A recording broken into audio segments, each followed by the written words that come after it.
Football মাঠে তিনি ছিলেন এক জাদুকর। পায়ে বল থাকলে প্রতিপক্ষ রক্ষণভাগকে নাচিয়ে ছাড়তেন অনায়াসেই।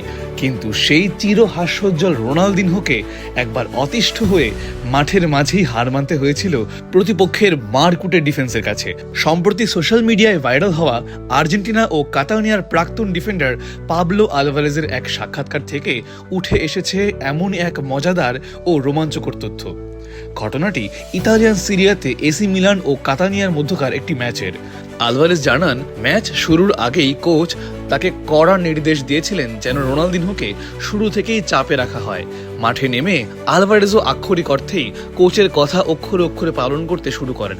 প্রথমার্ধ জুড়ে তিনি রোনালদিনহোর ছায়ার মতন লেগেছিলেন, জার্সি ধরে টেনেছেন, এমনকি অহেতুক ফাউল করতেও দ্বিধা করেননি।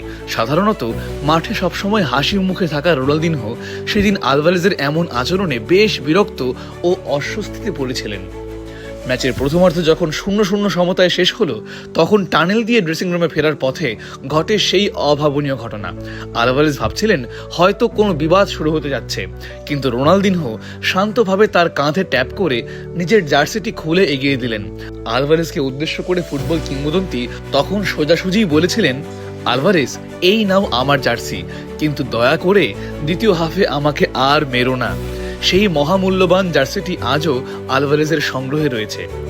কিংবদন্তি এই ফুটবলার সম্পর্কে আলভারেজ শ্রদ্ধার সাথেই বলেন, রোনালদিনহোকে থামানো ছিল অসম্ভব। তিনি ফুটবলের ইতিহাসের অন্যতম সেরা একজন জাদুকর। মাঠের লড়াই যে কেবল গোল আর ড্রিবলিংয়েই সীমাবদ্ধ নয়, মাঝে মাঝে এমন মানসিক লড়াই আর মজার খুনসুটিও ফুটবলের সৌন্দর্য বাড়িয়ে দেয়। আলভারেজের এই গল্পটি যেন তারই প্রমাণ।